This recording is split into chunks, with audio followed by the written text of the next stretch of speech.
Olá, boa noite. Começa agora o Jornal da Justiça desta segunda-feira, 25 de julho. Partidos políticos acionam o Supremo Tribunal Federal contra regras envolvendo repasse de recursos do fundo eleitoral entre candidatos. As legendas questionam a resolução do Tribunal Superior Eleitoral que proíbe transferência de verbas entre concorrentes que não estejam coligados. Esse é um dos destaques da edição de hoje e você vai ver também. Ministro Nunes Marques, do STF, vai analisar pedidos de empresas em ação contra a lei de Rondônia que assegura transporte gratuito a pessoas com câncer. Justiça de São Paulo rejeita pedido de prisão domiciliar para o ex-médico Roger Abdel Maci, condenado por crimes sexuais. E ainda, os 32 anos da Lei de Crimes Hediondos.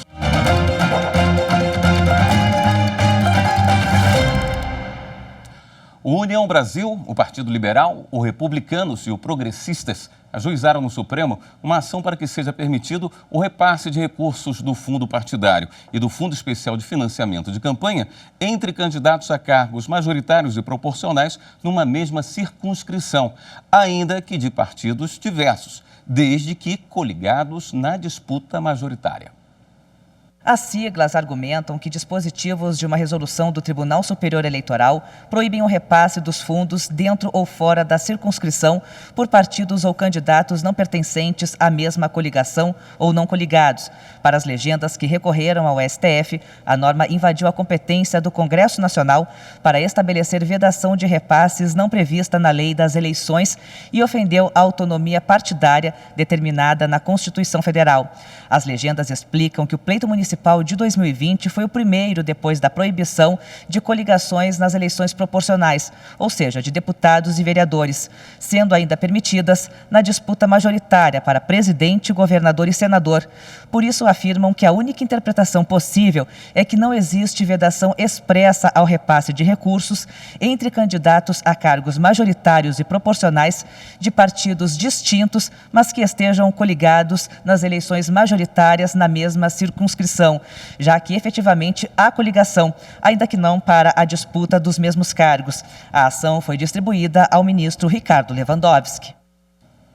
A Procuradoria-Geral da República esclareceu que é falsa uma notícia identificada pelo alerta de desinformação do TSE sobre suposto documento secreto da Procuradoria-Geral Eleitoral apontando falhas na apuração das eleições de 2018.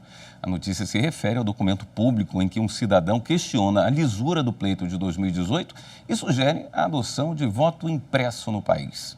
Na manifestação de 2021, a Vice-Procuradoria-Geral Eleitoral transcreve trechos de documento do TSE em que se concluiu que o processo de apuração da urna eletrônica inviabiliza qualquer fraude a ser realizada nos processos de totalização e na divulgação de resultados. E após apuração e análise dos documentos, a Vice-Procuradoria não identificou irregularidades e determinou o arquivamento da notícia de fato. O Ministério Público Eleitoral e o TSE atuam em conjunto no combate à desinformação nas eleições brasileiras. Em abril, as duas instituições firmaram um acordo em que se comprometem a manter um canal de comunicação célere e eficiente para o tratamento de casos relacionados a práticas de desinformação. Hoje, a Lei de Crimes Hediondos completa 32 anos. A lei reduz ou elimina diversos direitos a condenados por crimes violentos, graves e cruéis. Um crime hediondo chocou o país este mês. O anestesista Giovanni Bezerra foi preso depois de estuprar uma mulher em trabalho de parto na sala de cirurgia. Ele é suspeito de praticar o mesmo crime com várias mulheres. E no mês passado, outro crime hediondo ganhou uma grande repercussão internacional: o assassinato do indigenista Bruno Pereira e do jornalista Dom Phillips, no Amazonas.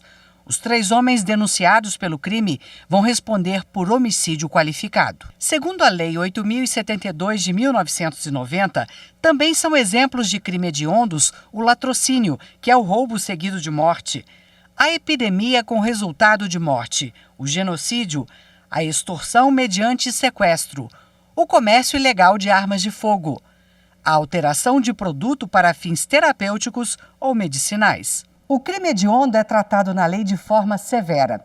Os condenados não têm direito a pagamento de fiança, anistia, graça ou indulto. A pena deve ser cumprida inicialmente em regime fechado. A liberdade condicional só é concedida se o condenado cumprir 2/3 da pena e não for reincidente. Em 32 anos de existência, a lei vem passando por mudanças. Em entrevista ao Jornal da Justiça, primeira edição, o advogado Antônio Rodrigo Machado lembrou que o Supremo Tribunal Federal permitiu a progressão de regime, que antes era proibida. O Supremo definiu que o cumprimento de pena ele visa a ressocialização do preso, não apenas a sua punição. Então, o cumprimento de uma pena totalmente em regime fechado, ele contraria o texto constitucional que vê a sanção com esse aspecto, com essa finalidade, e também porque o tratamento dado pela Constituição aos crimes hediondos, ele não trazia esse aspecto do cumprimento integral da pena em regime fechado. Mas a progressão, ela vai ser dificultada se o crime é considerado hediondo e também se há uma reincidência, a progressão vai ficar ainda mais difícil para aquela pessoa condenada. A lei foi criada para julgar casos que envolvam violência extrema e causam repulso e horror. E como leva em conta o clamor da sociedade, novos crimes podem passar a ser considerados hediondos. No Congresso Nacional, por exemplo, tramita um projeto de lei para incluir a corrupção. O aumento de penas é sempre algo reclamado pela população em nosso país quando há um crime que choca toda a nossa sociedade. Então, muitas vezes, o Congresso, o parlamento, ele vai dar uma resposta à sociedade, aumentando as penas relacionadas a um determinado tipo penal e também a classificação de um crime como sendo um crime hediondo.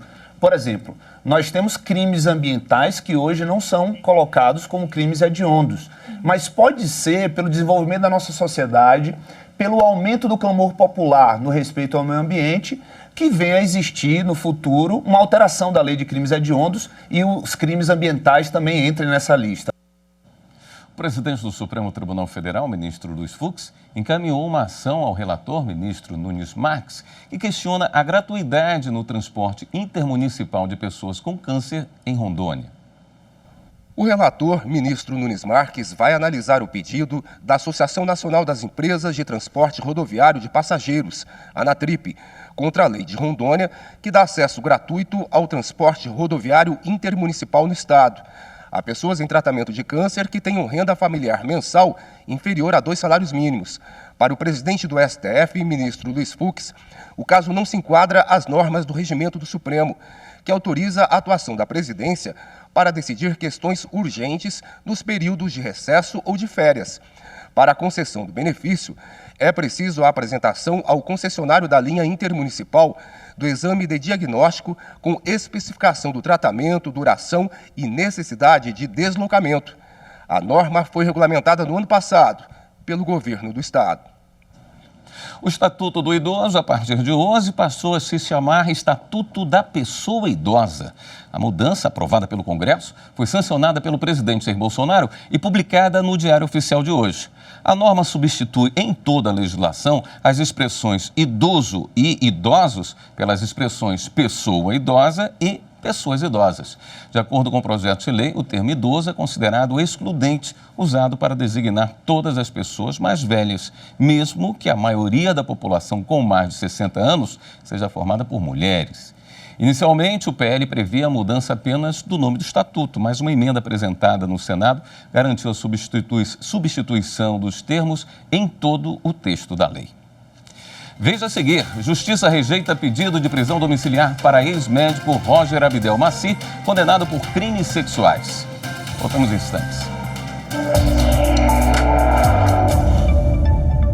A criação da TV Justiça revolucionou a maneira como a sociedade enxerga o poder judiciário, pois possibilitou ao cidadão, de forma direta e transparente, o acesso aos debates, discussões e julgamentos dos tribunais superiores, permitindo assim que o mesmo entendesse como essas decisões afetam sua vida e a do nosso país, possibilitando o fortalecimento e a consolidação da nossa democracia.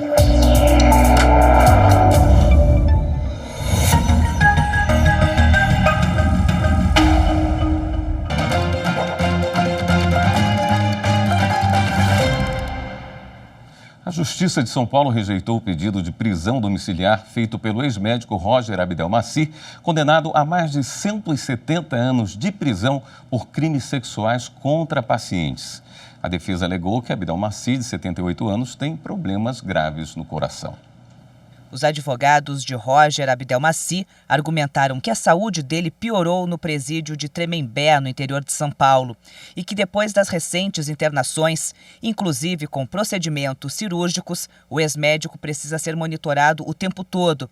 E esses cuidados, segundo a defesa, deveriam ser prestados por uma pessoa de confiança e não por um colega de cela. A juíza Sueli Zeraik de Oliveira Armani, do Tribunal de Justiça de São Paulo, não aceitou o pedido. Ela apresentou um laudo onde consta que, mesmo sendo uma pessoa idosa, debilitada e dependente do auxílio de terceiros, o ex-médico vem recebendo cuidados contínuos na prisão, medicação adequada, atenção especial e acompanhamento médico disponível de forma ininterrupta. A juíza afirmou que o acompanhamento está sendo feito na prisão por meio do projeto Médicos Presos Atendendo Presos, que funciona durante 24 horas por dia, o que certamente não ocorreria na residência de Abdelmaci. Disse também que, no caso de eventuais emergências, ele poderá ser rapidamente transferido para um hospital, como já ocorreu em outras ocasiões. O Superior Tribunal de Justiça considerou válida a intimação ficta em um processo envolvendo o devedor de pensão alimentícia. Michele Chiapa tem os detalhes dessa decisão. A terceira turma do Superior Tribunal de Justiça, por unanimidade, denegou habeas corpus, revogando liminar anteriormente concedida e manteve ordem de prisão a um pai que deixou de pagar pensão alimentícia.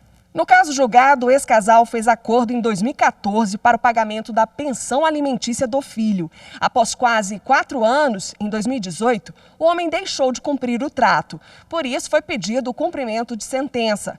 Foram feitas várias buscas em diversos endereços para intimar o devedor. Sem sucesso, o juiz considerou válida a intimação ficta, que é realizada quando são esgotadas as tentativas de intimação real. Assim, o magistrado autorizou que a intimação fosse realizada no endereço que o homem informou na ação de divórcio. No STJ, a defesa alegou que o devedor deveria ser novamente citado sobre o cumprimento de sentença e que a intimação ficta deveria ser anulada, pois o endereço havia sido informado há bastante tempo. No entanto, para a terceira turma, em respeito aos princípios da boa-fé e da cooperação, o alimentante deve sempre informar nos autos a alteração de endereço, mesmo após o trânsito em julgado da sentença, especialmente em relações de trato sucessivo, como no caso da pensão alimentícia. A relatora do recurso, ministra Nancy Andrighi, votou com base no artigo 513, parágrafo 4º do Código de Processo Civil.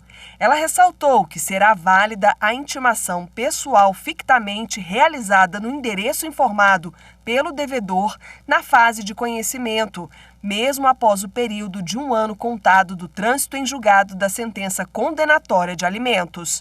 Assim, o colegiado considerou válida a intimação ficta para pagamento de alimentos expedida para o endereço informado pelo devedor 4 anos antes, na ação de divórcio em que foi definido o valor da pensão alimentícia. Em outro julgamento, o STJ decidiu que servidor federal inativo que não utilizou licença-prêmio por qualquer motivo deve receber o valor correspondente em dinheiro. Sob o rito dos recursos repetitivos, o colegiado fixou a seguinte tese.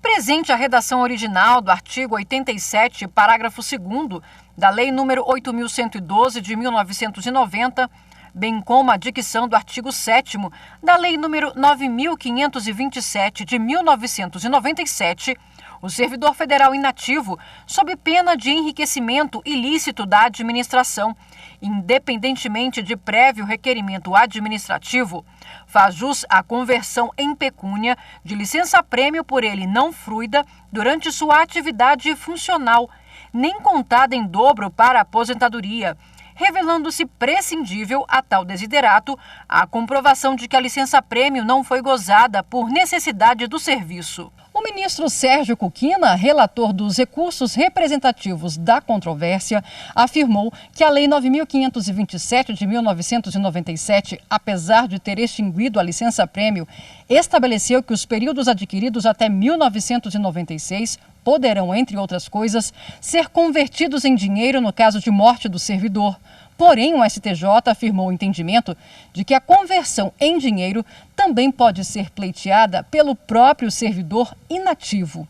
O ministro lembrou ainda que, para o tribunal, é desnecessária a comprovação de que a licença-prêmio não tenha sido gozada por interesse da administração, pois o não afastamento do servidor gera presunção quanto à necessidade do trabalho dele e caberia à administração providenciar o acompanhamento dos registros funcionais e a prévia notificação do servidor acerca da necessidade de fruição da licença-prêmio antes da passagem para a inatividade. O Tribunal Superior do Trabalho suspendeu o bloqueio de contas bancárias do Instituto de Saúde e Gestão Hospitalar de Fortaleza. É que o Instituto não fazia parte da reclamação trabalhista que tinha como alvo uma empresa de segurança. O caso teve início quando uma empresa de segurança de Eusébio, no Ceará, foi condenada ao pagamento de diversas parcelas trabalhistas a uma monitora de circuito fechado de TV. Como não foi possível executar os bens dessa empresa, a Justiça do Trabalho bloqueou os valores da conta bancária e as aplicações financeiras de outra pessoa jurídica, o Instituto de Saúde e Gestão Hospitalar de Fortaleza. Isso porque o Instituto mantinha contrato de prestação de serviço com a empregadora alvo da reclamação trabalhista. As quantias bloqueadas estavam sendo discutidas em outro processo, na Justiça Comum, em ação de cobrança relativa ao contrato de prestação de serviços. Por isso, o ISGH apresentou um mandado de segurança. O Instituto alegou que não era parte no processo matriz e que os valores bloqueados não são sequer efetivamente devidos à empresa, já que a questão ainda está sendo discutida. Mas o bloqueio foi confirmado pelo Tribunal Regional do Trabalho da 7ª Região no Ceará. O regional entendeu que a penhora era legal. Segundo o TRT, o bloqueio se referia a valores devidos à empresa terceirizada que estava em débito em vários processos. Mas no Tribunal Superior do Trabalho, o entendimento foi outro. O relator na seção 2 de dissídios individuais, ministro Dezena da Silva, avaliou que o bloqueio violou o devido processo legal, porque o Instituto não faz parte do processo em que a restrição financeira foi determinada. Além disso, o ministro lembrou que os créditos bloqueados ainda estão sendo discutidos na Justiça Comum, o que desautoriza a execução de primeiro grau. Não poderia o juízo determinar o bloqueio das contas da impetrante sob o argumento de que esta executada na ação trabalhista originária teria o crédito a receber. Esse crédito está sendo discutido no juízo civil. Todos os ministros acompanharam o voto do relator. O TSE também decidiu que um auditor fiscal tem competência para reconhecer a existência de relação de emprego e autuar empresas sem prejuízo da competência da Justiça do Trabalho. A decisão foi tomada durante o julgamento de uma ação ajuizada por uma indústria de São Bernardo do Campo, em São Paulo. A empresa pedia que os 3 autos de infração lavrados por um auditor fiscal do trabalho fossem anulados. O auditor detectou fraude na contratação de prestadores de serviços e reconheceu o vínculo empregatício entre a indústria e empregados sem registro na carteira de trabalho. Em defesa, a empresa alegou que a competência exclusiva para reconhecer a existência de relação de emprego é da Justiça do Trabalho. O Tribunal Regional do Trabalho da 2ª Região em São Paulo anulou os autos de infração e as multas aplicadas. O regional entendeu que, embora o auditor tenha a atribuição de fiscalizar e punir eventuais fraudes trabalhistas, ele extrapola a sua competência funcional ao reconhecer a existência de relação de emprego.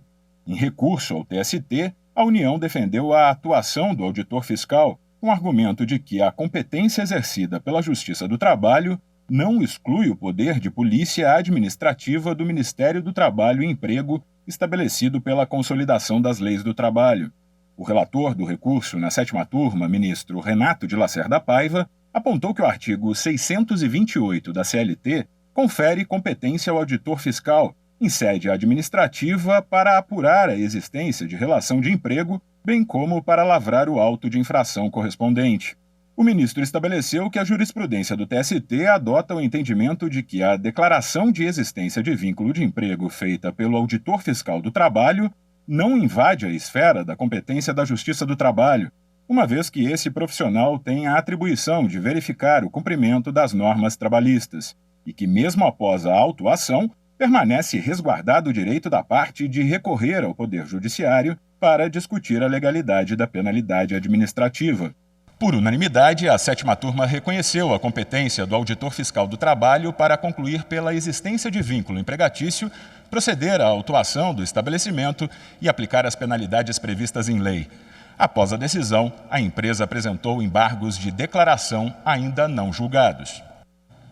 No próximo bloco, a gente mostra as ações do Judiciário de Mato Grosso para ampliar o acesso à justiça por meio de avanços tecnológicos. Voltamos já. Eu acredito que na construção da democracia é fundamental a participação lúcida de cada cidadão. Isso só é possível através do conhecimento e da educação. A TV Justiça é importante para a sociedade brasileira porque ela democratiza o acesso à informação de qualidade, permitindo o pleno exercício da cidadania.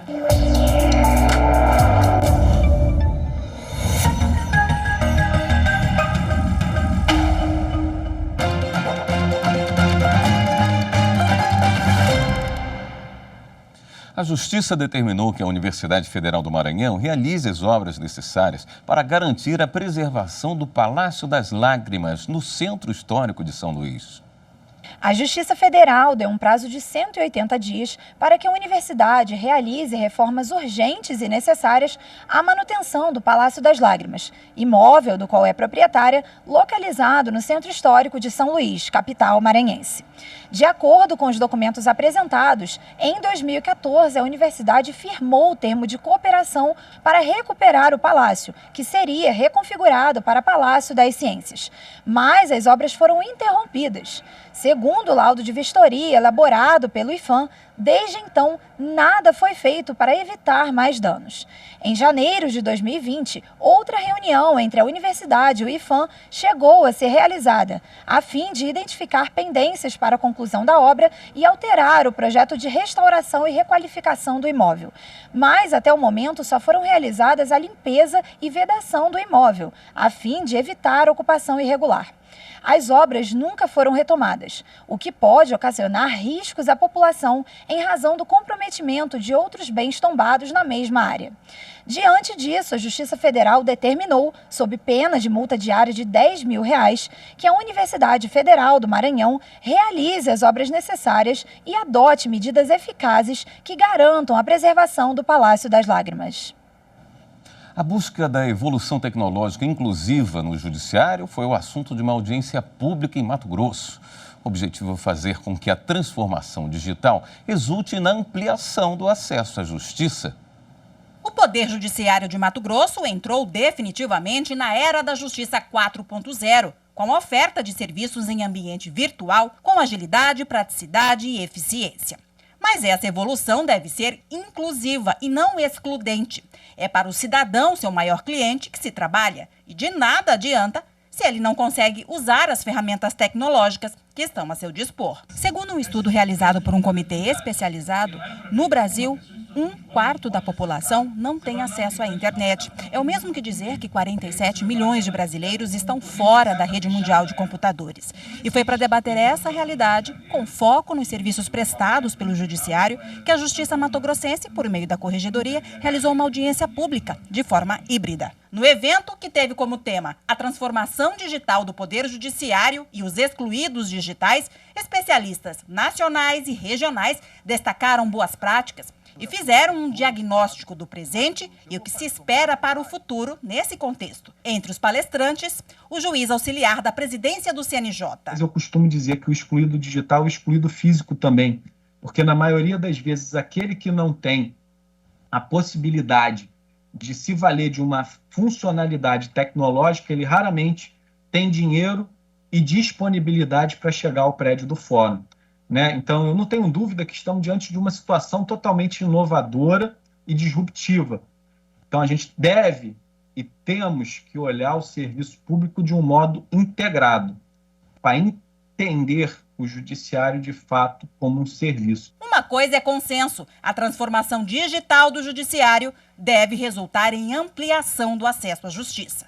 E esse é o desafio. Sabendo que o Poder Judiciário segue em ritmo acelerado de transformação digital, sabendo que uma parcela significativa dos usuários dos serviços judiciários pode estar ficando à margem dos serviços modelados em ambiente digital. O que nós podemos fazer para mudar esse quadro? Nossa proposta, seja pela criação de salas digitais em todas as comarcas do Estado, seja pela implantação do PAD e outras ferramentas que, por certo, serão apontadas nesse evento, é de levarmos a justiça ao maior número de pessoas do nosso Estado.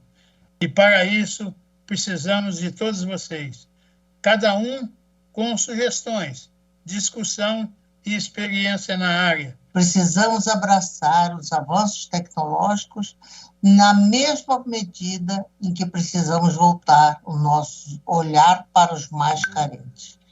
Não há eficiência sem inclusão. Eficiência não se mede apenas pela agilidade da prestação do serviço, mas também pela nossa capacidade de promover uma comunicação inclusiva, em especial com o cidadão mais carente. Ao final da audiência, foi elaborada uma declaração de intenções que vai servir de pauta para o desenvolvimento de estratégias que permitam maior inclusão.